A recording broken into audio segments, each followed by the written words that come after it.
Welcome on into DBacks Dispatch, part of AZ Snake Pit and SB Nation. I'm your host for the evening, Brett, along with my man here, Gabe. Our fellow co-host Brandon is actually going to be out for this evening. He is going to get some nice sleep for a trip to Cabo. So we will be taking over just the two of us for this evening. So Brandon, enjoy the rest of your night. Enjoy your trip, and we will miss you, and we will see you back for the next series. But Gabe, we are here to talk about the Diamondbacks series win over the Washington Nationals, which in my opinion should have been a series sweep. We'll get to that. But before we fully dive in on into game one and start this recap, I want to get your initial thoughts on just kind of what you saw. I think the same thing you said. Like, this should have been a series sweep with the way the starting pitching was, especially. It should have been an easy sweep for this team, but unfortunately, so we'll get to game two, man. Like, the way the offense were, and specifically certain guys on that offense, like, this team needs a lot of work come the deadline because we have a few holes in the lineup. But overall, happy we got the series win. I think I've mentioned it on the last pod. I wasn't expecting a sweep just because I know the Nationals are a pretty good team. They have some good pitchers. They have some good boppers out there. So I wasn't expecting a sweep, but with the way the second game was, just a complete lack of offense, this felt like it should have been an easy sweep, but it wasn't. Still happy to get the series win at least and go into Philadelphia with our heads high. Completely agree. Yes, it's definitely one of those, like we talked about before, baseball, it's never easy. You can never fully expect to sweep a team, like, even if you're facing the worst team in the league, like they're still a professional team. But starting on a high note, of the series was game one. DBacks ended up defeating the Nationals on a score of 5-0, mostly because of Slade Ciccone and his stellar start: 6 innings, 3 hits, 6 Ks on 70 pitches. The DBacks leadoff hitters reached base in the first 6 innings, and you would assume that they probably scored a few more runs than just 5 based on that stat alone, but they had double plays and innings 2 through 5, so that is still somewhat of a nagging issue. And I don't even believe it was Gurriel for any of the double plays, which, not going to lie, a little surprising. This is now the 5th straight series opening win, dating back to the first one was obviously the Giants at the beginning of June, and then the Padres, Angels, White Sox, and now the Nationals. So June DBacks much better when it comes to series opening games, and I'll take that. But topic one that we kind of had here was I think we would all agree here was the big standout. Slade Ciccone, like I said, 6 innings, 3 hits, 6 strikeouts, which was the most out of any starting pitcher this weekend. Kind of surprising. On 70 pitches, he had 16 out of his 20 first pitch strikes. Actually be strikes, which is very impressive. And the question that I had here for you, Brandon, and we actually do have, or not you, Brandon, sorry, for you, Gabe, and we actually have Brandon's answer in response after that.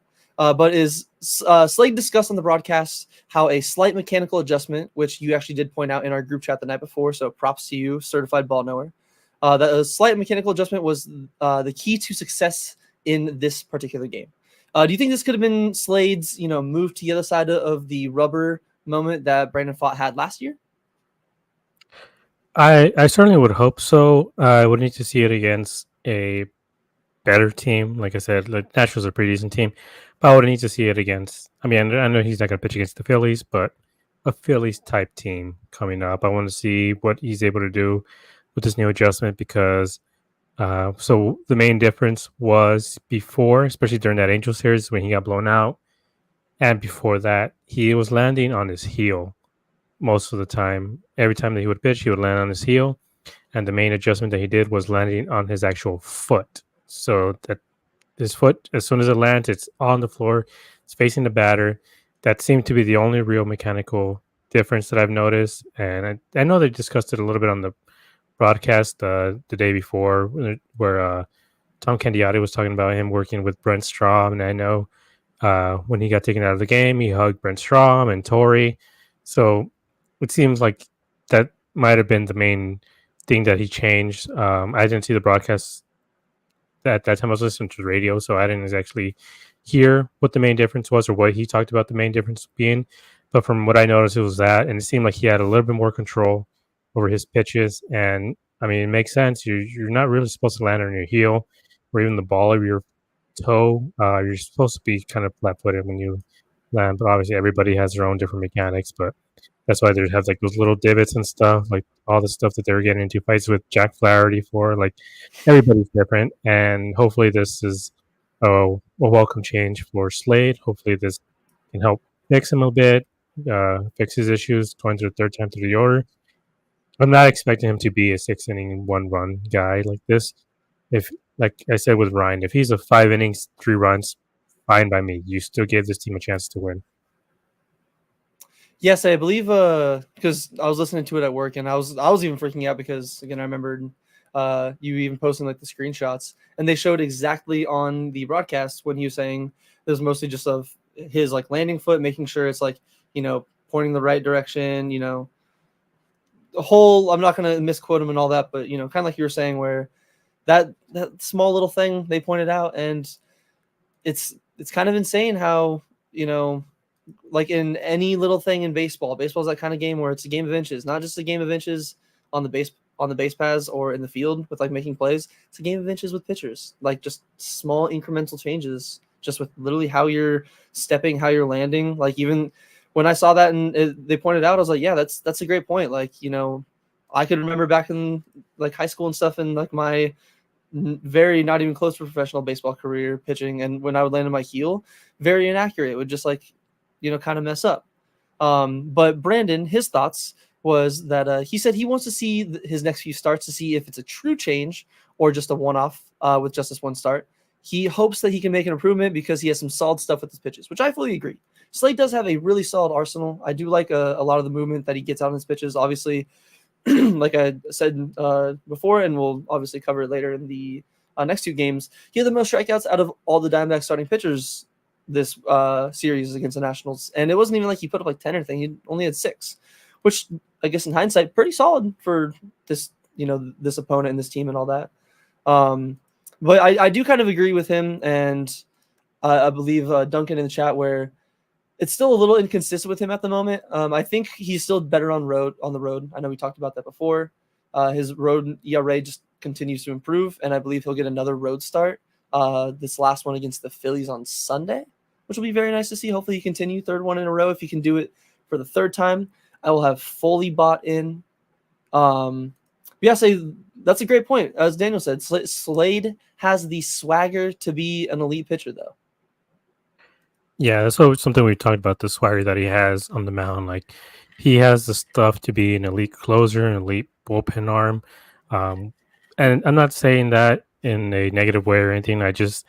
But the way that he's been pitching so far, once he gets to that second and third time through the order, he really, really, really struggles. So that's why I call him more of maybe a bullpen arm.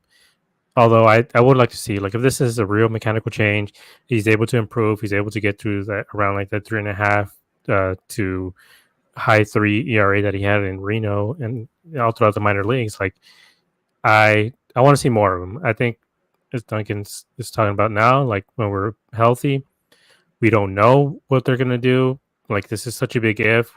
Rerod's advancing, Merrill seems to be advancing, Gallen seems to be advancing. We still have the question of all 3 of them being healthy at once. Like, when they come back, will they come back healthy? Will they come back ready to start? When will they be back? Because I think with Merrill, they're talking about closer to August and even early September. So I'm not super confident about them, especially when we're coming into the playoffs and everything. Like, if they're able to make it to the playoffs, how much trust are we going to have in Erod and Merrill since they haven't been there throughout most of the season at this point? Slade might get the call, either whether he's in Reno or he's pitching in the bullpen here, or he's a six starter.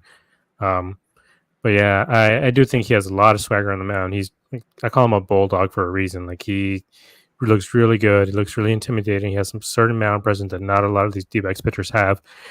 So I would like to see him, be successful, because the more the more successful these guys are, like the more games are going to win, obviously. Especially with the way this pitching was in May. What was it, a 7 ERA or something like that? Like, It I was think so. I think bad. it's something like It that. was Yeah. really, really bad. So if they're able to turn around again to get maybe a 4.5 starting pitching ERA, we're good. Hopefully, we can go on a good run. Yes, Daniel makes a great point. That's great problem to have. And I know a lot of I mean, we've talked about it before about like setting guys down, certain guys being better in the bullpen.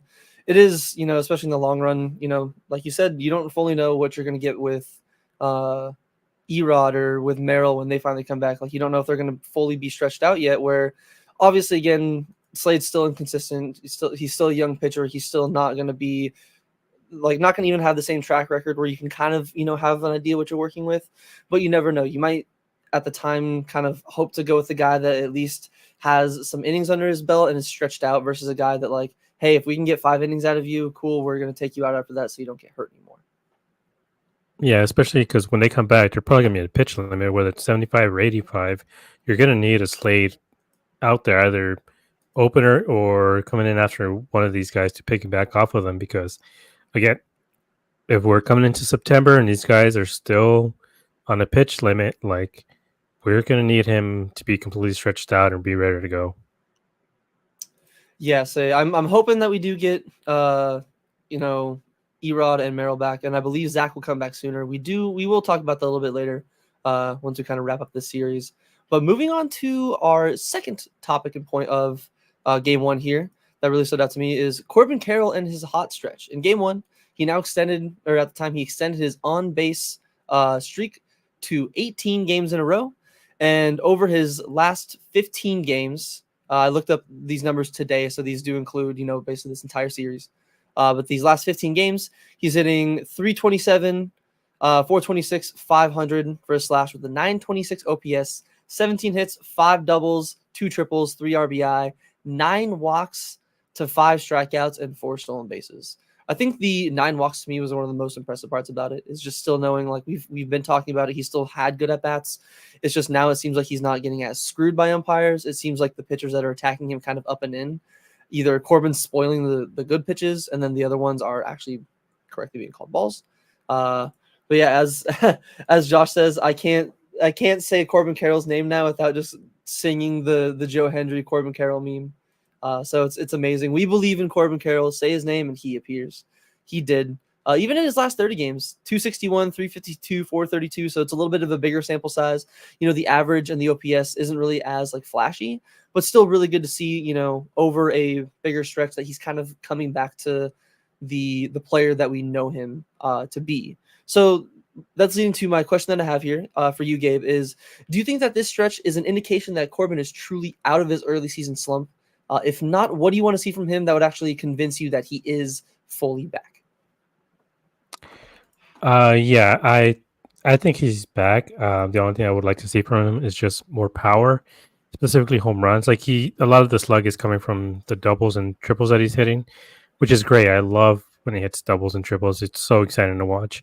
But especially when he's hitting leadoff, when you have Perdomo on base, especially to start off an inning, I would love to see him get a home run because he only has, I believe, 2 on the year, which is way, way below from where he was last year. Maybe last year was a little bit of an outlier, but maybe it wasn't. Like this guy has so much power, and we've seen it throughout his whole career in the minors and to the majors. Like he has so much power, and I would like to see some of that come back. It's fine if he hits 10 to 15 home runs. Like I said, he slumped. Like J-Rod had the same issues too. But as of right now, I'm fine with him hitting a bunch of singles and doubles and triples because, as we saw today, like he turned yesterday, he turned what should have been a single for most players. He turned it into, I guess a triple. It wasn't, even though it wasn't technically a triple, it was a double and an error. But he's had a few throughout these last few games where it was just like a little liner into one of the outfielders, and it just looks like, okay, easy single. Anybody, if that's Christian Walker hits that, he's on first. Everybody else is on first except Corbin. You hits it, and then you look up, and he's suddenly in second. You're like, how the hell did he make it to second that quick?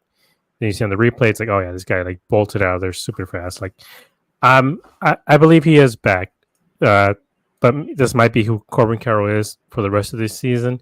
Probably not a power guy, but he's going to be hitting a lot of doubles and triples, which is completely fine because Cattell is still an MVP candidate, and if he's hitting in front of him, Cattell's probably gonna be driving him in a lot, like he has been recently. But yeah, and how do I say this? A lot of the issues with Corbin throughout the beginning of this season, he was having a lot of issues with strikeouts, but he was also blasting balls left and right that were just going straight to defenders, He has some whether it was bad on the luck. ground. Yeah, and we saw this with Christian Walker in 2022, I believe, where he was also hitting 150 at the All-Star break, and you would see his advanced metrics, everything was like 110, 115, like off the bat, but it was just straight to defenders. It's a lot of bad luck. And I think Corbin ran into a lot of bad luck. And finally, he's getting a lot of little bloopers that are finally finding holes. He's getting little ground balls that are finding holes as well. So I think this is kind of who he was throughout the season. He probably just, if it wasn't for those bad luck, I think he probably would have been at 220 anyways. And then as the season progressed, 270 or whatever. But yeah, as Josh said, I believe in Corbin Carroll. Yes, they say his name and he appears. But you made a great point too, especially and as Daniel says in the chat, signals are extra bases for Corbin. Like my honest opinion, I think there's probably 2 players on this team. I mean, maybe not like 2. I think Blaze is pretty fast. Once Alec gets back, maybe like 4. But there's not many players in this team at the moment. I'd say it's Corbin and Jake that can really turn like a single that is a base hit that is a single to probably 90 to 95% of the league into a double. And then if they don't play it cleanly, as you're saying in yesterday's game in game 2, you can easily turn that into a triple. And kind of like what Josh also says in the chat, that in some situations Corbin on the base paths can be more effective than him hitting a home run, just because of the enormous pressure that he puts on the pitcher and the fielders, which is again kind of like what we saw last year. He was the reason why we had the whole creating chaos, because he got on base so much. And I think you hit hit the nail on the head with the hammer. That's kind of what I would like to see from Corbin personally, just a little more pop, a little more power. And with the point of him just being unlucky, I think that's a big part. Is earlier in the season when he truly wasn't like finding his like good swing, and when he was getting like good contact on the ball, I think it was one of those where he still didn't feel like I guess it's kind of hard to fully explain, but when you have that confidence at the plate and you're actually like fully like driving with force and conviction through the ball versus like just hoping that you're making contact, like you kind of surprise yourself when you make a little bit of good contact, and it's like you might not try to finish your swing fully, you might not try to put your hips all the way into it. You never know, to where some of those, like we saw some of those fly balls at the warning track, or ones where you're like, dude, that's a home run in every other ballpark but Chase Field. He was just getting really, really bad with his actual like luck on batted balls, but it seems to be kind of turning back.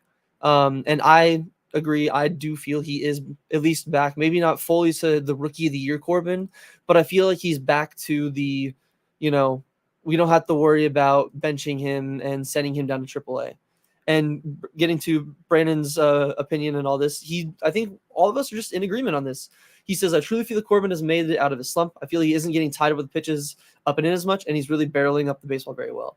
And that's a fantastic point, where early in the season, how many times were we seeing Corbin Carroll just pop up, weak contact, just pop up in the infield, weak fly balls, super shallow in the outfield, where it'll happen time to time. You see Cattell even do it right now.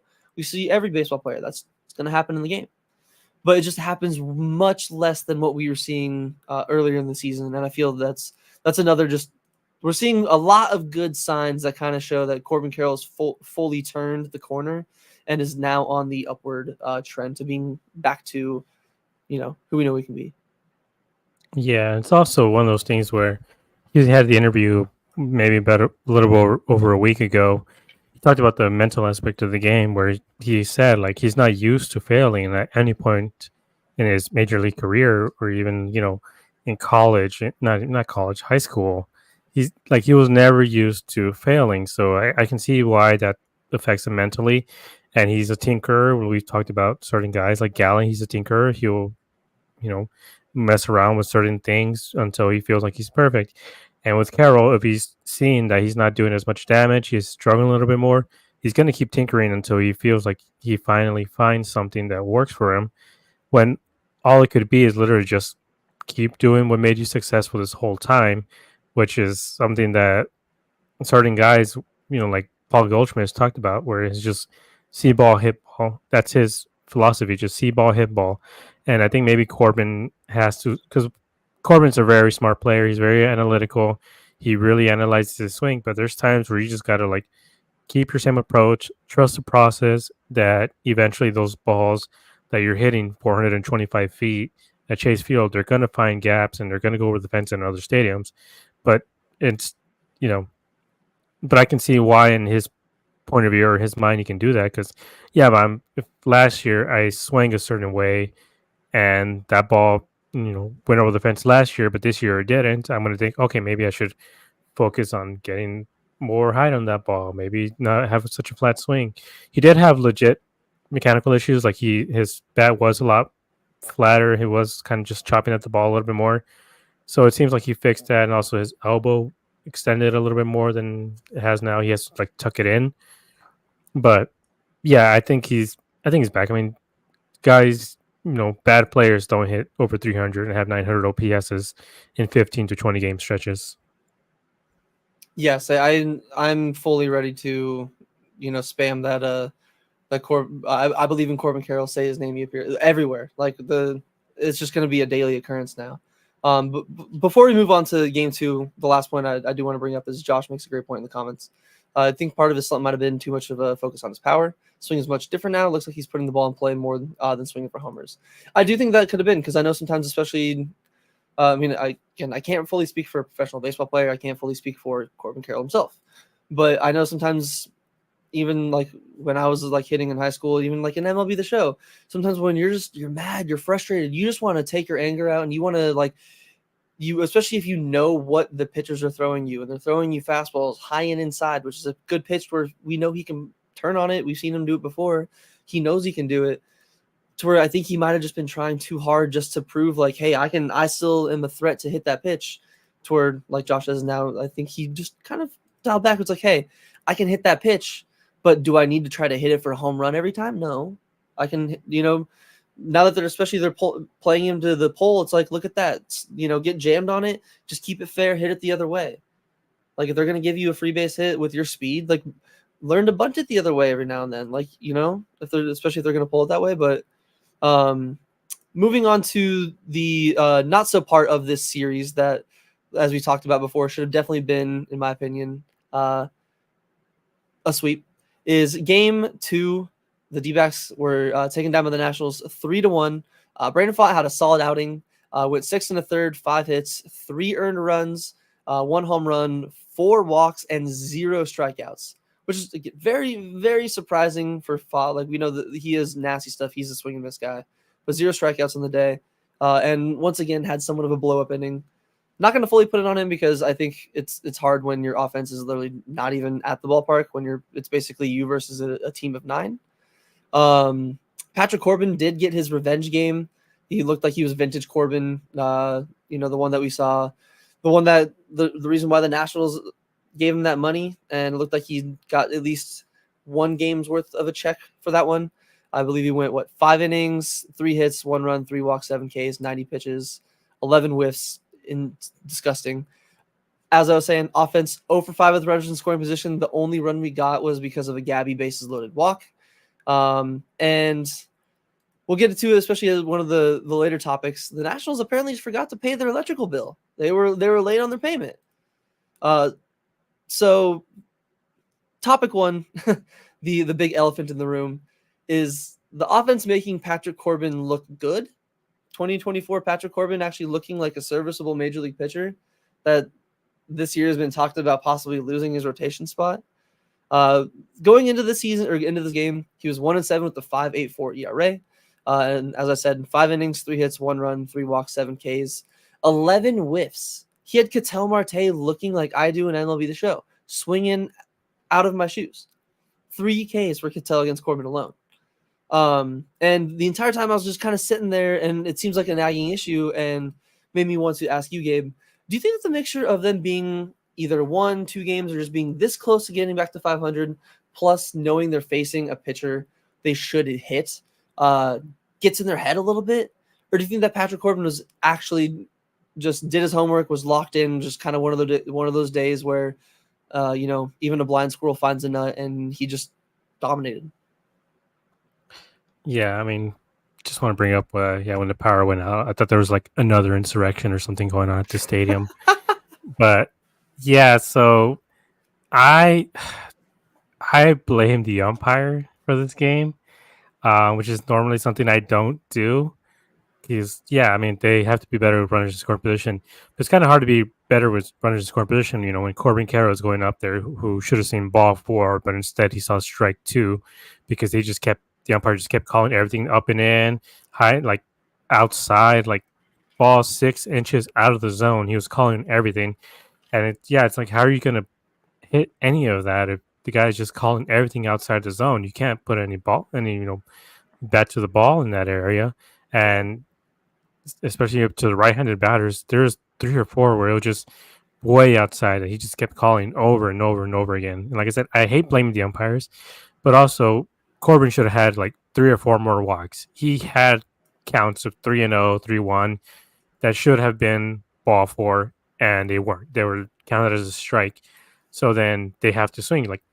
I trust Patrick Corbin in a 3-2 count more than I do him in a 3-0 or 3-1 count, because at that point, he still has a nasty slider, and that's still an out pitch. Like, as bad as he's been, the main issue with him just that his sinker doesn't sink, and then his fastball's coming in at 89, but that slider is still nasty. And when he has you at 3-2, just throw it just a tiny bit outside the zone. It's gonna be really hard to hit. He still has an elite slider, so I just think that it's a mixture of everything. I think, especially with Cattell, like I don't know, maybe he just doesn't see as well with the sun, which I can understand. Like, when maybe he thought the lights were too bright, literally, like he just couldn't see the pitch, because with the way he can look, the ball just probably just reflects too much and just really hard to see everywhere. So I don't know. It was a very strange game. I felt like they could have done a lot more. They just didn't. And also, I mean, Gino's, come on, man. Like, Suarez was just pitiful, just striking out left and right, not helping, contributing at all. So there's a lot of blame to go around this game. Yeah, Gino's starting to become a pretty regular topic, and not for any really good reasons on here. I was getting a little sad. But with Corbin, especially, with Gino, Gino especially, he just kind of gets pitches down the middle and can't do anything with. And that just seems to be something that the DBacks like themselves do. Like, not even just in this game with Corbin, and not necessarily a bad thing. They do, it seems like almost every game, a really good job of getting the opposing pitcher and their pitch count up to a pretty high level, like a pretty, third, fourth inning, they're already at like 60, 70 pitches, and you're like, that's pretty good. But it doesn't really help when you're getting, a walk and a base hit in every inning, maybe like even in one of these, like today's game, when Jake gets on and steals second, Corbin gets a triple with 1 out. They can't even get him in this game, especially game 2. It's sometimes I'm like, I wonder if they're a little passive aggressive, like a little too passive, and they're letting, the 3-0 pitch or the 3-1 pitch that like they could be crushing just go by, just because they're like, oh no, maybe the pitcher will be wild and like kind of like let me go. And I was kind of curious of like what your take on that is, because I know, like, obviously I can definitely be overreactionary. I can definitely sometimes, maybe I'm just seeing a few at bats here and there, and I'm only like watching the pitch, like the one pitch that goes down the middle, and I'm not seeing the tunneling and the sequencing before that on why it froze the hitter. So I was kind of curious on your take for that. I do think they can be very passive. They've been passive since Joe Mather took over. Like, they've let him walks during certain parts of the season because they're more patient batters. But I think with Corbin, they saw him be a little bit wild, so they kind of seemed like they wanted to take pitches, and it might have cost him. But also, it's not like Corbin was inside of the zone all that much either. Like I said, it was just a lot of like borderline calls that he was just getting, and just slider. As soon as they got 2 strikes, he would just throw that slider, and they couldn't do any damage with it. Just a lot of weak pop-ups too, because it's either they're way too patient or they swing at the first pitch and just pop it up or ground out into a double play. Like I still don't know what the answer would be here. Um,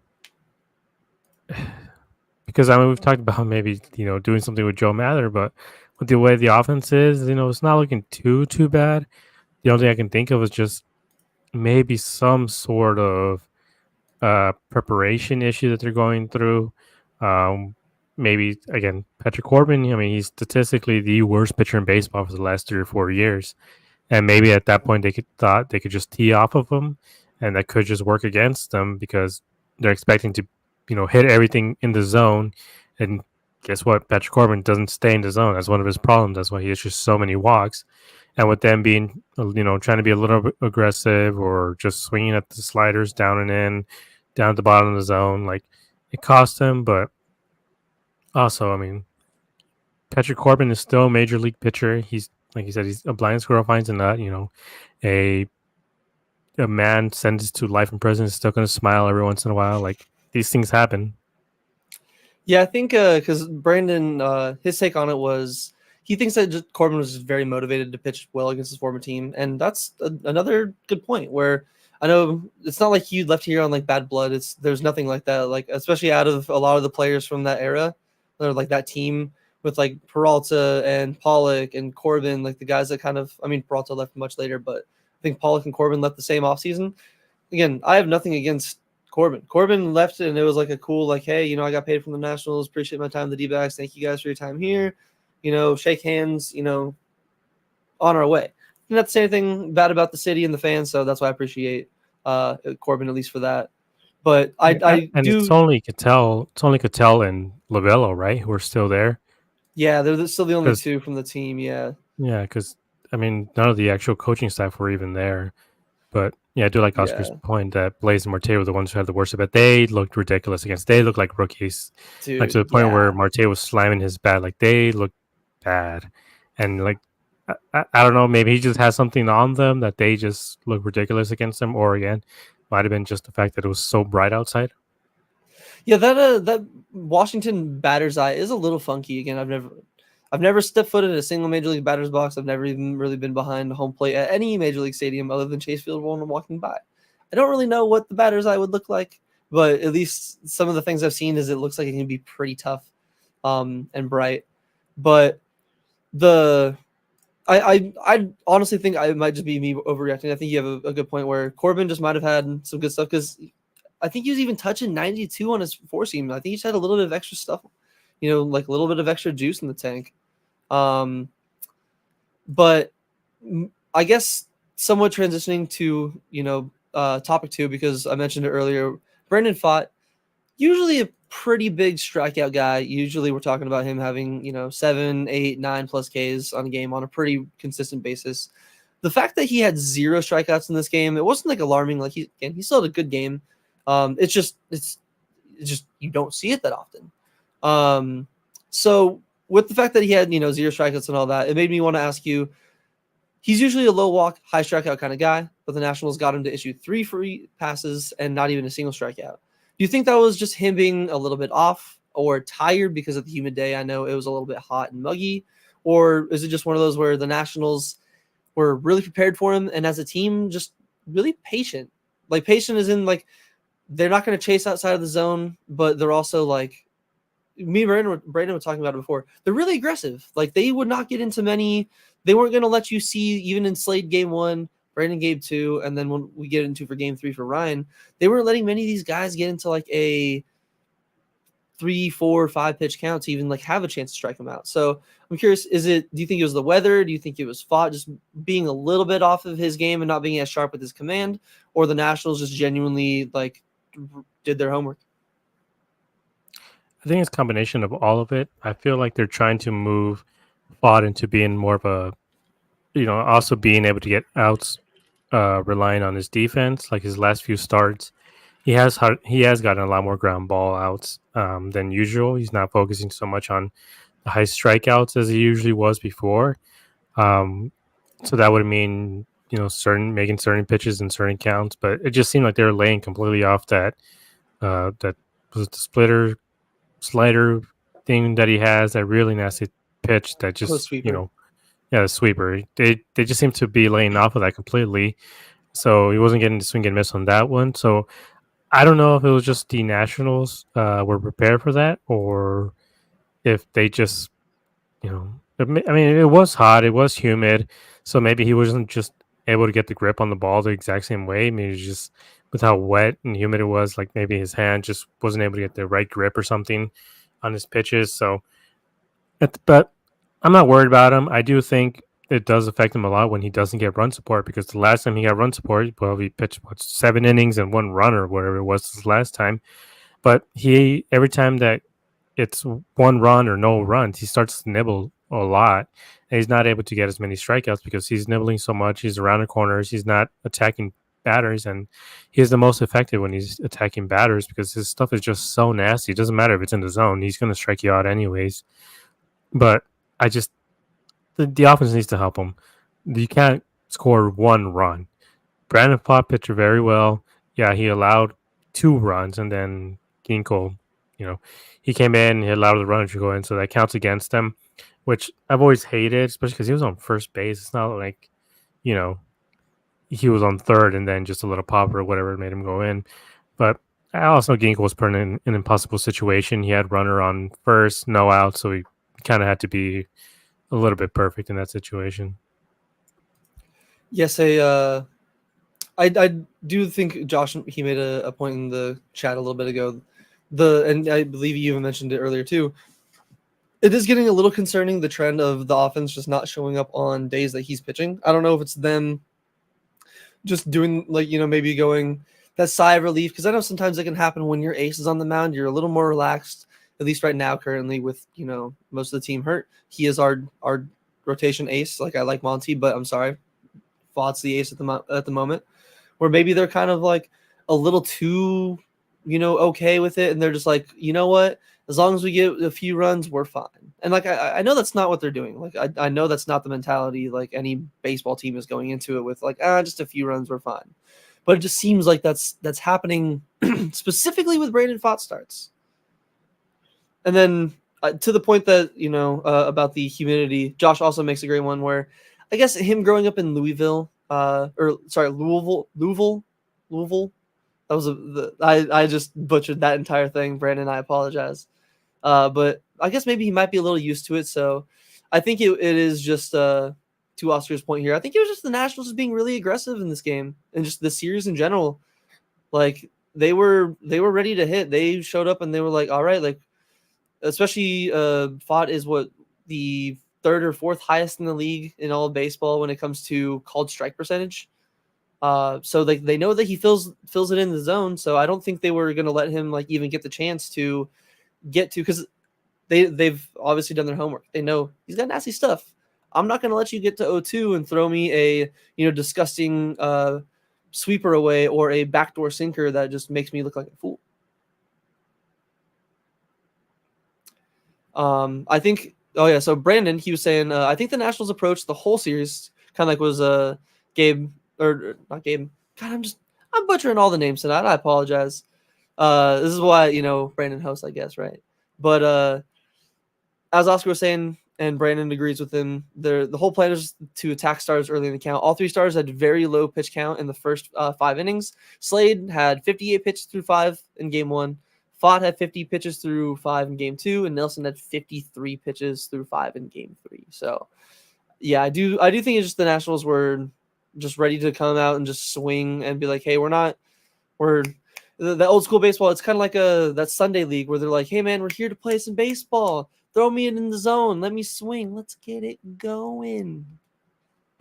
Yeah, I would hope that this doesn't become an approach against the D-backs, because it didn't work out for them, obviously. Like, they kept them to how many runs? 5 runs, right? For the series? 5 runs, right? Yeah, that we gave up The in total. National. Yeah. Yeah, in 3 games, 5 runs. That's horrible.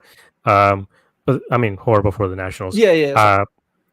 But yeah, it's like, I think with the better team, like going into Philadelphia, like if they come out free swinging like that, I think we could be in a lot of trouble. But hopefully this is just a one-off that maybe the D-backs weren't necessarily prepared to counterpunch that sort of approach to them. I mean, they were making their pitches though. They were getting a lot of groundouts and pop-ups. Like it seems like they were prepared for them to swing at everything. So they weren't throwing them fastball straight down the middle of the zone. They weren't throwing certain off-speed pitches and certain off-speed counts because they knew they weren't going to be able to get real outs on them. So I think they both equally prepared to face each other, and in this case, the D-backs got the upper hand. Yeah, so it's kind of like we talked about even in the series preview at the very end of the last episode, where there's always going to be I feel like there's always a trap game. This one, unfortunately, was the trap game. Corbin showed up locked in. The offense didn't really show up at all. But thankfully they flushed that. We get to flush it that game. They do not get back to 500, but they have a chance to get back to 1 under in Game 3, and they do. They take down the Nationals 5-2. As we were mentioning earlier, Ryan Nelson had another stellar outing, third one of this month. Jake McCarthy is a killer of lefties. Gurriel, third straight multi-hit game of the series. Eugenio Suarez, we'll definitely get into him a little bit more in depth. 0 for 5 with 3 Ks. And then Corbin's on base streak ends at 19, sadly, after just getting subbed in the 8th inning. It was a defensive sub, so I can somewhat understand it when the game was a 2-run game, but it does suck that it ended. But with the main thing that I wanted to at least address on first was Ryan Nelson having a pretty solid June. So like I said, he's had 3 really good outings this month. 4 total games started. He's 2-1 with a 3.75 ERA in 24 1/3 innings, 21 hits allowed, 10 runs, 4 home runs, 5 walks, 12 Ks. So obviously, like we know, he's not a strikeout pitcher. I believe even in 3 of the 4 games this month, he has less than 3 strikeouts. So of course, I don't know why I made that that bet earlier. But he's got a 1.08 whip. So that's pretty impressive from Ryan, especially considering, his track record, kind of what we know from him. And the question I had about him was, with his solid month of June, basically doing it all without striking out hitters, do you think that he's found something that can make him an actual effective starter going forward, not striking out hitters, like just being an actual, like, does he have something that can let him be a contact, good defense behind me kind of guy? Or do you think it's a little bit of him just having some good luck with the, expected, the balls in play and just maybe not facing the best of lineups? I think he's also not facing the best of lineups. I'm sure that helps. But I did bring it up during the what was that first? Was it the Angels, right? That first one he faced in June. It was the Angels for the White Sox. It was the Giants. It was the Giants at home. It was June. Yeah, and he had a pretty good start in that game, right? Yeah, 7 innings, I believe, 2 runs. Yeah, and I think I meant because we're talking about home star, he's going to struggle, and then I showed you guys what I found in the group chat, which was that he did change his delivery a little bit. It's a small change, but it's enough. Where something you always hear pitchers and coaches talk about is making a W and an M shape with your body. And what Ryan used to do is just, like, for those seeing, he used to just extend his arm out when he would pitch, when he would deliver the ball. He would just kind of have his glove tucked in a little bit, a very straight right hand. His right hand would be just completely straight, and then he would make the pitch. What he's doing now is when he extends and he holds it, so his body makes almost an M shape. Okay. And then once the actual delivery comes, it turns into a W. So he's almost shortening his delivery a lot more. Same thing when with the battery, he shortens up his at bats and everything. So he's keeping the ball closer to himself, and it seems to be working. So this is 3 straight starts when he's doing the exact same thing, where he's keeping the ball closer to his actual body, and he's not extending it as much as he should. And I think he's just able to hide the ball a lot more. I don't think there's any real change in his actual delivery. Not in delivery. I mean, his stuff hasn't really changed, but I think just being able to hide the ball for a split second longer because he has it closer to his body, he's not extending it. The batters aren't seeing what's in his hand as much, and I think that's.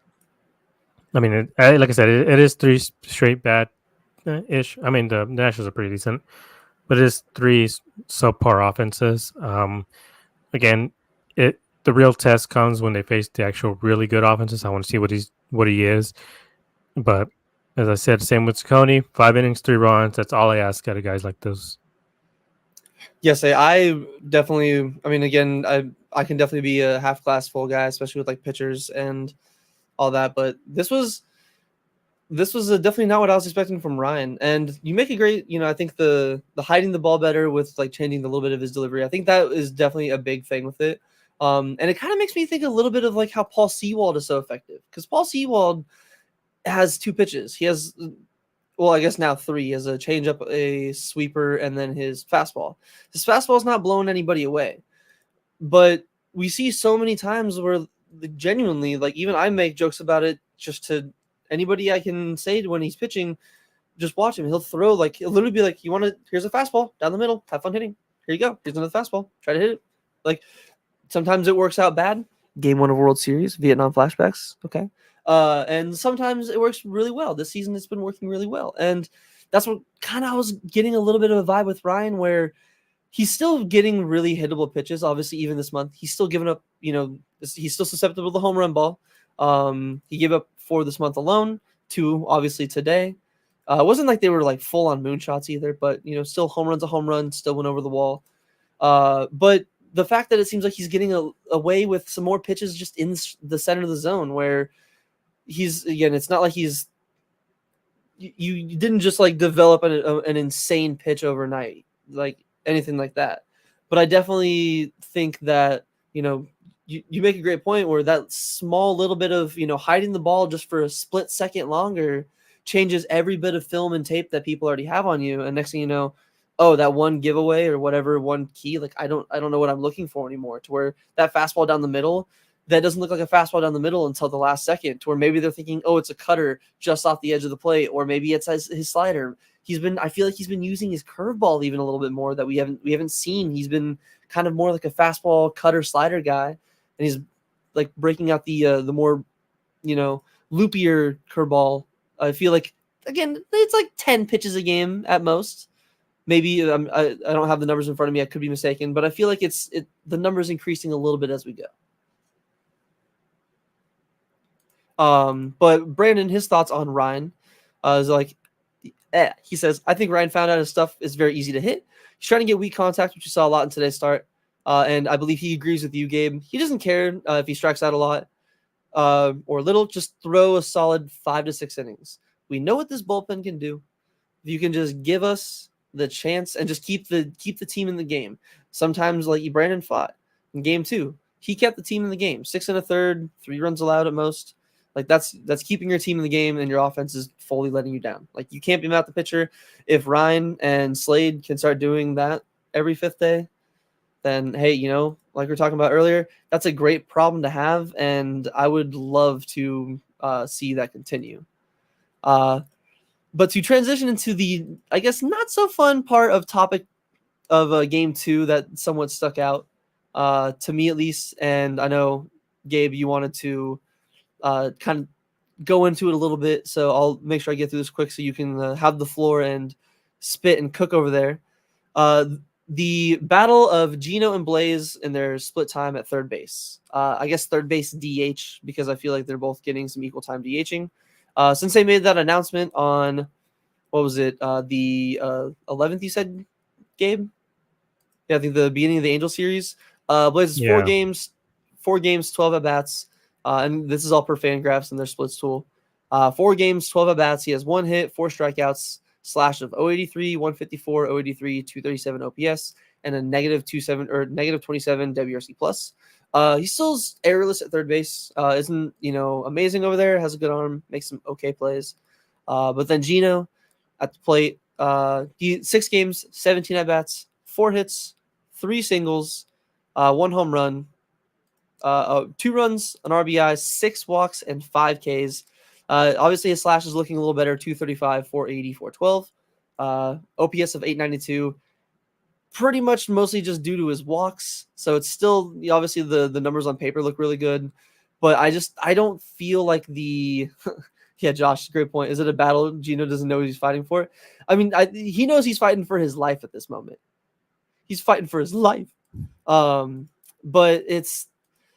it's just not convincing. It's not a great not a great example that we're seeing, or a great sample that we're seeing from these two.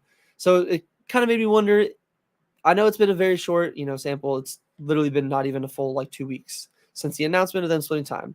But with how each of them are performing and how they have performed the entire season, not even just in this time, do you think the choice is clear on who is the one that is not going to be on this roster anymore once Alec is healthy and ready to join the team? Or do you think there's still time for that decision and for Hazen and Lavella's mind to be changed? I said it in one of the last pods right before we faced the Angels and the White Sox, where I'm like, we're facing bad teams. These are the games where Gino has to show that he still has something, and he just got worse. He's hitting under the Mendoza line. His OPS is under 600. He's just been getting worse and worse, and I just felt like, oh, maybe just wait to the All-Star break, let him reset, let him practice, let him figure out whatever it is that's going on. Because, like I was saying, like I don't want to get hurt by Gino. We let him go, and then another team unlocks what he's been throughout his career, which is just a big home run guy. But with Alec coming back and with Perdomo back, with the way Blaze is playing, I mean, he played a pretty solid third the other day. With Newman being as good as he's been, like, I don't think we have a spot for Gino. But if they want to call up Davidson de Los Santos, who's also has like a 900 OPS in the minors, like he's been tearing the cover off the ball. Like, I think we might be ready to move on from Gino. I don't want to see him because there's been a lot of runs and a lot, especially with the way Torrey uses them. I think it's something we complained about Torrey throughout his managerial career, which is just like he has guys who are terrible and he puts them in positions where they fail. It's like, why are you putting Gino as the number 5 guy? Like, we have the bases loaded because everybody did their job. Like, you really expect Gino, who's hitting 198, to be able to get a hit or something off here? But guess what? He's not. He's going to hit a little lazy pop-up to the shortstop, which he did the other day or yesterday. It's just he's not it anymore, and I hate to say that because he's had such a good career, but he's so much worse than what we had last year. Yeah, and I mean, dude, we fully got our hopes up. Like, we were expecting we would, we've talked about it plenty of times, where as long as he provided some home runs, but we're basically just paying an extra $20 million for Emmanuel Rivera again. Like, we didn't really get an upgrade, and that's where at least Blaze kind of has the unknown. He can still, he's not gonna have the home runs. Like, he's not a home run hitter, obviously, but at least he can hit. Like, Gino's just getting fastballs just like basically right down the middle, and he's not doing anything with them. And it's not even like it's the Johan Durans or like the Justin Martinez kind of like super high heat that he's just not being able to touch. Like, that's tough for a lot of guys. He's missing 93, 94 against, and again, I know Jake Irvin has a good fastball, but 93, 94 down the middle consistently, like a curveball down the middle. It's just, he's getting so many hittable pitches that he can't hit. Where me and Gabe talked about it before we went live, where Blaze kind of has some of the, like, he shows his rookie mistakes. He has some of those where he chases pitches out of the zone where, he gets in bad counts. And yes, I'm not saying that's like an excuse. Like, he does need to work on that. But at least when he gets some of the pitches down the middle, he tends to do something with them more like than I feel like Gino has lately. And obviously the numbers since they made that call to split their time doesn't show that. But I just feel like I feel like I just have a little more confidence in Blaze, and just, I don't know, I like the unknown of what we can get from him. I mean, Oscar makes a great point. In Blaze's last game, or last 7 games, he's 2 for 21 with 8 Ks and the 303 OPS. So they're really both not doing good. They're not making this an easy, clear-cut choice. It's basically just who's drowning less. Yeah, but that's also how Blaze has been lately. This is the way Gino has been all year. There's a difference there, which is if you tell me that's Gino's last 7 games, I'm like, yeah, of course, that's probably what it's always been this whole time. So it doesn't shock me to see numbers like that. But from Blaze, I'm like, well, he'll come around. He had stretches like this already. He started off so hot in the first 3 weeks of the season, cooled off for about a couple weeks, and then went back to being the Blaze that we knew. Like, he's a rookie. Like, he's gonna have bad stretches. Like, just literally anybody. Aaron Judge started, the first month in the season, he was batting like 150. It just happens. Like, Guys adjust, the league adjusts to them, they adjust. It just goes back and forth. But from what we've seen from Gino, he just hasn't adjusted at all to anything. He hasn't. There hasn't been something where you're like, all right, well, at least he crushes fastballs, at least he crushes sliders, at least he crushes changeups, like, or he crushes against lefties, which he sucks against lefties this year too. He has like a 500 OPS against lefties. He has shown literally no signs of progress. With when Corbin was bad, he like we mentioned earlier, he was still barreling balls up. Like he had a lot of ground outs and pop ups, but those he was hitting the ball very very hard. And Gino, he's just barely hitting the ball at all. That little pop up to the shortstop where everybody was like, "Oh, almost had it." That thing was 75 miles per hour off the bat. Like, come on, like you can't be serious. That's who he's been the rest of this whole season. He's been a guy who's like exit velo is so incredibly low, and he's grounding out. He's striking out. We're expecting him to strike out 200 times, but we also expected him to hit 40 home runs this season. And I just don't know. Like, Mike Hazen made a mistake. But also, I don't blame him. I mean, he saw the peripherals. He said he liked the guy. Everything we've heard about him, great clubhouse guy, but kind of doesn't really matter. They're trying to get into the playoffs, and he's hurting them right now. And I don't know. Like, does Brandon Belt play any third base? Because I think he's still out there. Like at this point, I'll take anybody else. I mean, that's one of the things where Hazen made a mistake. But it's not like you can be mad at him because especially with the third base market, I mean, Matt Chapman, did you want to overpay for him for multiple years? No, you don't want to. At least with Gino, we knew it would be kind of like we have you for a year. If you don't do good, we still have you for another year after that. I feel like we can at least admit, hey, you know what? At this point, I would rather us let him go, and I would want him to get picked up, not in the NL West. Just go to the American League, please. Go to the AL, not in the NL. Just don't deal with us. I'd rather see him picked up and do good because again, he is I get the clubhouse guy. I get nothing but good vibes. Even when he's just having a rough stretch, he just seems like such a good guy. But good guys aren't just going to win you games. And I think, to Brandon's point, the answer, he says, should the answer be clear and I can just have him take over my body for this? Absolutely. I feel like that's what he would do. I said, but it will be no. The team will not DFA or release Gino. Blaze has options available, so he will most likely be sent down to Reno. Don't see any other option right now. Gino still plays solid defense and has been walking a lot. So again, he makes a great point with the if you measure each of them in the same category hitting wise at the moment, they're both the same. To me, I'd still give the edge over Blaze, but then it's like, oh, cool, they have the defense probably a little bit either to Gino or at the same level. Gino doesn't have options. Blaze does. I kind of agree. But the walks thing is one of those, I don't want to discredit a major leaguer working a walk. It's tough. But are they fully walks, or is it the pitcher is just genuinely wild and just can't strike out a guy that can't hit water if he fell out a boat? But moving on to, I had one last topic here before we do a little series preview of the upcoming 2023 NLCS rematch. Is Jake McCarthy absolutely eating left-handed pitchers for breakfast? Jake McCarthy on the year is now slashing. Hold on, I have the stats here somewhere. Oh yeah, Jake McCarthy had 3 hits in Game 3 versus a left-handy alone. He's slashing 441, 500, 471 with a 971 OPS.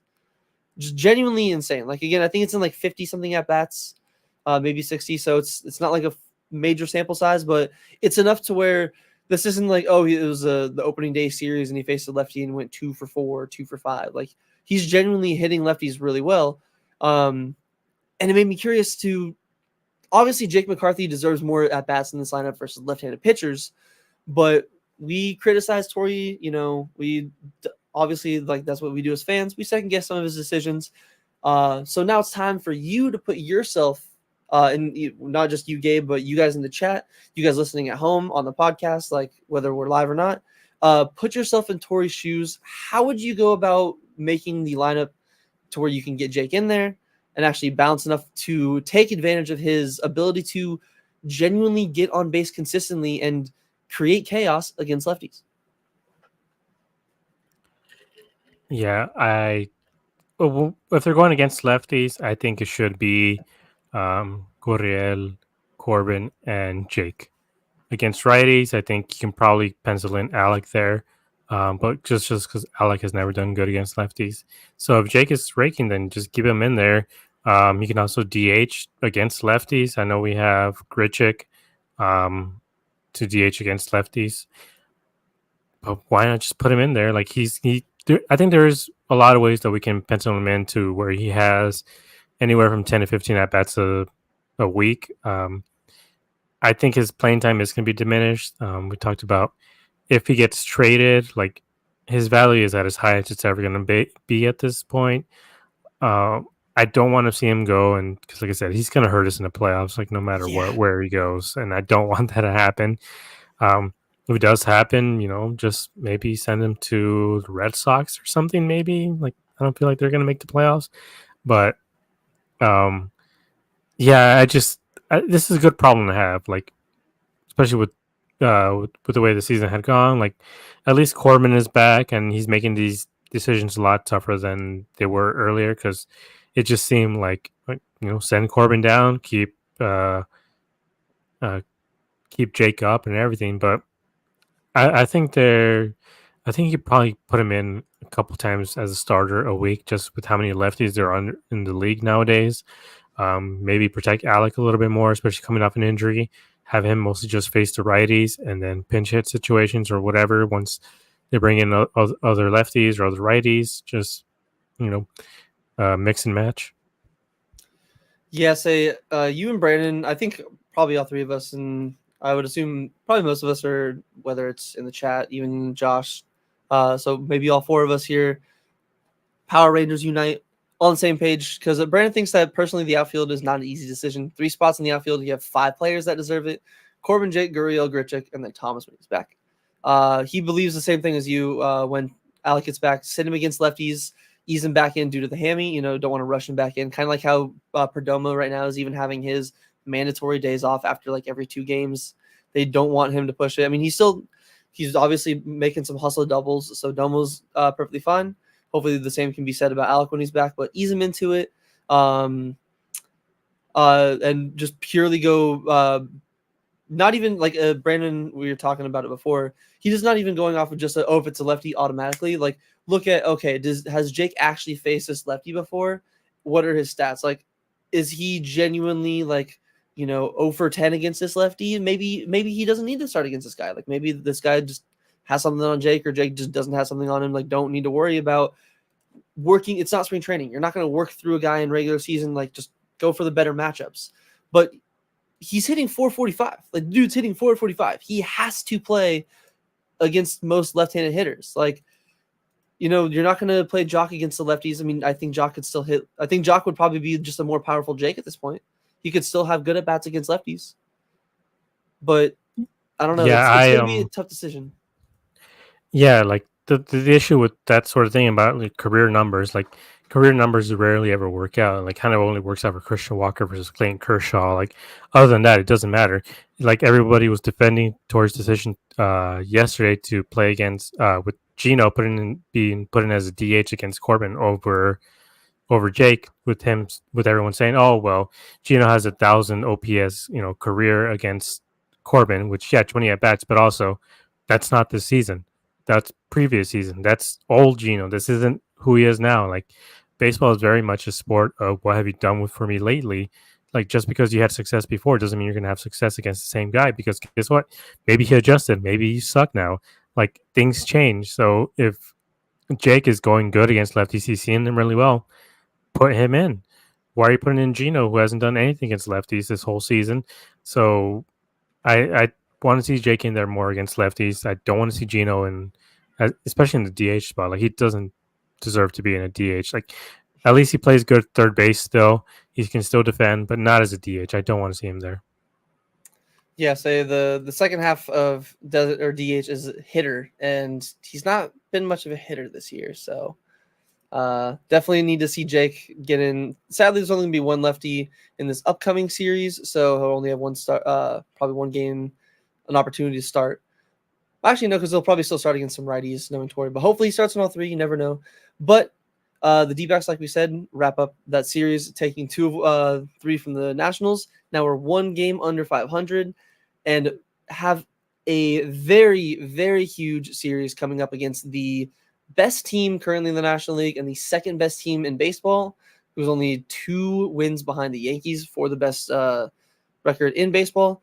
This is like I said before, the 2023 NLCS rematch. The D-backs are going into Philadelphia to play the Phillies, who are 49-25 and first in the East the season. Friday is going to be Monty, who's 5-4 with the 6 ERA in the season, versus Taijuan Walker, 3-2 with the 5.33 ERA, and is going to be on Apple TV Plus. So just a reminder for any of you guys, I believe the D-backs 3-month whatever plan that they had at the beginning of the season should still be active. So if you did do that, make sure you check that. It's going to be at 3:40 Pacific Mountain Time. And then Saturday, we're going to have Tommy Henry. That one I'm definitely scared. 2-2 with the 6.23 ERA in the season versus Zach Wheeler, the Phillies ace, 8-4 with the 2.84 ERA. Yeah, Henry versus Wheeler is going to be one of those games where I'm probably going to be watching mostly the game day. Because, the second I see Schwarber and Harper go back to, I'm sorry. I am terrified of Kyle Schwarber in June this month. The guy is basically Barry Bonds in the month of June, and I wish we didn't have to face him here. But that game on Saturday is at 1:05 p.m. And then Sunday, the series wraps up with Slade Ciccone, 2-5 in the year with the 5.90 ERA, going up against Christopher Sanchez, who was 4-3 with the 2.91 ERA. Pretty tough lefty. We did see him in the playoffs last year in Game 4 at Chase Field. Gave us a little bit of a fit, so hopefully we don't have to worry about him doing that to us again. But that game on Sunday, make sure you guys wake up early, whether you wake and bake, whether you get up early and go on the treadmill and get some coffee in you. But that game is starting at 8:35 our time, Mountain Standard Time. So make sure you are 8:35. I was even like, oh god, that's early. Okay. So be prepared. This is gonna be a tough series. I wanted to get your initial thoughts, Gabe. I know this is gonna be as Josh says in the chat, coughing baby versus atomic bomb, this pitching matchup in the series. Yeah, this is the most important series the D-backs have had, other than the Dodgers series. I think this is going to, in a lot of ways, make or break what they've been building up to, because I know they've had their struggles, but they seem to be putting everything back together. They're getting a lot of guys back, but I think this is their true test to see where they are, how they can match up. Because I know, come playoff time, everything goes out the window. It doesn't really matter what they did during the regular season. But playing in Philadelphia, the crowd's gonna be going crazy. They hate the D-backs now because they take everything personally. So I mean the Phillies have a vendetta too. They got kicked out of the playoffs by us. We planted a flag in their stadium. We owned them last year. So I'm sure they're coming in, with a little extra oomph, and then with the lefties that we have coming on the mound, who the Phillies destroy lefties. So I'm not excited, but also if we're able to get out of there with 2 out of 3, I am going to be very, very impressed, and I'm going to have a lot of hope for where this team is. Yeah, say Josh out here just trolling in the comments. Second best team in baseball because they have the second most expensive tickets on average. Oh, I love it, Josh. But yeah, say it's definitely going to be I don't know. I mean, I somewhat understand why Phillies would hate the Diamondbacks. I still hate the Brewers for making me cry from the 2011 NLDS. Okay, so I game respect game. Sometimes a hater's got to respect when you're being a hater. The hater blood runs through you. But I do agree, if they could win 2 or 3, if they could somehow win 2 or 3, I would be ecstatic with it. I just want to see them at least win 1 and just make the series competitive. I don't want to see any fucking blowout games. I don't want to see any the one time ESPN decides to actually tweet about baseball. It's oh my God, the Phillies in their NLCS rematch hit 5 homers and Kyle Schwarber goes 4 for 5 with 8 RBIs, some shit like that. I just don't want to see it. But before we get out of here, I had a few fun other topics that and some things I wanted to bring up that I thought were some fun notes. So to this day, 5 years ago, our ace, our milkman, Zach Gallen, made his MLB debut. And some good news regarding him: he will actually make a sim game appearance on June 24th. I don't know the exact amount of pitches. I believe the last one he pitched in was like 30, 31 pitches. So June 24th, and then they are going to make a decision on if he can be activated yet. I don't know if that means he's going to be doing rehab games or if he's just going to be basically like ready to go up here. I would assume he'd go to Reno for a few. Alec Thomas is some other, good news is he's going to the game. We'll talk about this as well. The ACL for 2 rehab games on June 21st and June 22nd to decide if he's ready for Reno. And then because we talked about this in our group chat, and it's a terrifying tweet when you see, oh, this player is going to go to and they don't say Arizona Complex League, they type out ACL. So when you're just quickly seeing, oh, insert player's name here and then ACL, you're like, what happened to their ACL? Yeah, he tore his what? That was terrifying. I just saw Joe Jackson just put in Alec Thomas, and I saw ACL, and then it was the same day that they announced Cameron Brink tore her ACL too, and I was like, oh my god, it's happening! Like, the sky is falling. But then I was like, oh yeah, stupid Arizona Complex League. Like, we got to do what the Angels do and just make the name even longer, like the Arizona Complex League of Phoenix or something. Major League Baseball. Yeah, Major League Baseball. Just add more letters into it because I don't want to see Alec Thomas and ACL in the same sentence. I mean, even if you don't make it like a long extended one, brought it up in the group chat. CLA, Complex League of Arizona. It's right there. Like, it's basically like switched. Like, it's still the Complex League. You're taking Arizona from the beginning and you're just putting an or in front of it after the Complex League. Like, it's very simple. You don't have to give baseball fans heart attacks.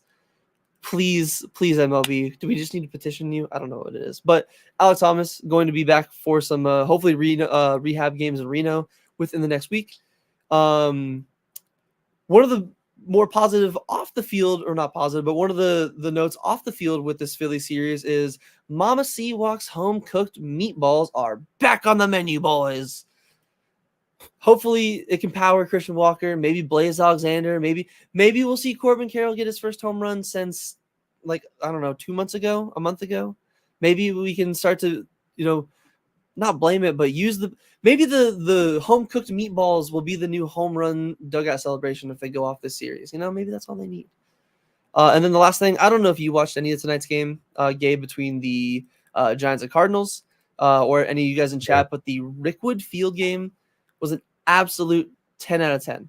When I was tuned in, I loved how they, like, the history, the entire broadcast. Like, I learned a lot. Genuinely, I learned so much. It was really cool. They interviewed some of the legends from the Negro Leagues that are still alive.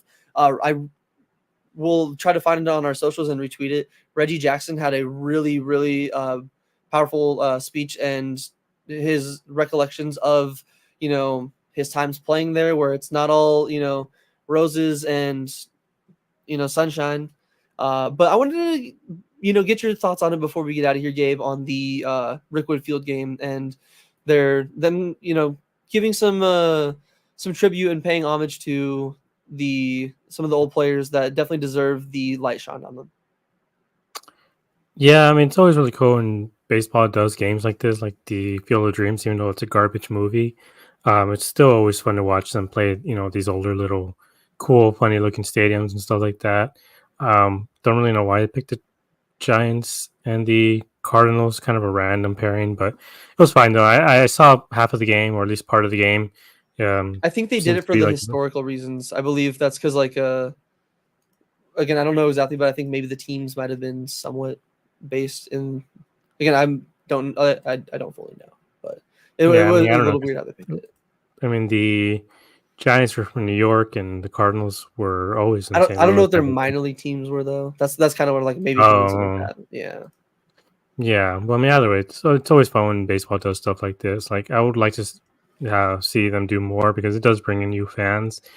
Like the NFL playing in London, and then like the London series, the DBacks, the MLB did too. So I like these sort of things. It's always fun. It's always new. Like it's it's a very interesting thing to see because I do think you get more eyeballs because I'm not going to tune into a Giants versus Cardinals game, but I will if they're playing at Rickwood Field. So Yes, it was really cool to watch. Josh, like he says, the broadcast was super cool. There was an inning where they turned back like the audio. They made it sound like the old like radio TV broadcast. Like they made it in black and white. There was no like scoreboard. It was genuinely really cool. But then for like a few minutes there, I got really sad because of it made me realize I'm like, man, with how young our team is and our franchise, there's probably 0% chance they ever have the Diamondbacks at any one of those like how they did like the Field of Dreams game in the cornfield. Like that's the only one I can think they would do. But even then, I'm like, there's no movies with the Diamondbacks in it. There's no like, they're not the historical team. They're not gonna be on any of these cool special MLB events. So it's a little sad, but as long as the MLB keeps doing it, personally, I'm okay with it because I think it's awesome. Well, there's something that they can participate in. It's the turn ahead of the clock game, like where they have those futuristics. Bring back that. I need that jersey. It's like the trash bag one or whatever they called it. I'm so in love with that jersey. I just hate that it's like $200, but that's such a freaking sweet jersey. And I know at the time the actual players hated it, but man, I freaking love that thing. Also, the Mariners one was so freaking fire. So, baseball, I'm calling you out. Do that game. Turn ahead of the clock again. Put the DBacks and the Tampa Bay Rays. Oh man, the Tampa Bay Rays one, yes, please. A whole turn. I mean, I do believe they're bringing back the Players Weekend uniforms. Sadly, without the nicknames, which is the coolest fucking part of it. But yeah, fully agree. The turn back the clock. I mean, the D-backs didn't even get to use those because those were literally the year that I think they were like the 99 season. It was 98. 98, yeah. The year they weren't even started, or like they just started. So they're like, hey, you guys just got uniforms. Chill a little bit. Yeah. But that's pretty much going to do it from me and Gabe here at DBacks Dispatch. Again, thank you very much to each and every one of you guys for tuning in, commenting with us, chilling, vibing with us the entire time. If you're on YouTube, make sure you leave comments and all that. If you're on Twitter, if you're not following us, make sure you follow us. Tell your friends about us. We do post a lot of great memes, most of them because of our man over here, Gabe. This man just cooks. But like I said, at DBacks Dispatch on Twitter, YouTube, Spotify, Apple Podcasts, wherever you need us. I am Brett. That's been Gabe. We appreciate each and every one of you guys, and we will see you. I'm trying to find the actual thing. There we go. We will see you guys on probably Monday for the next series recap over the D-backs and Phillies. Bye. Peace.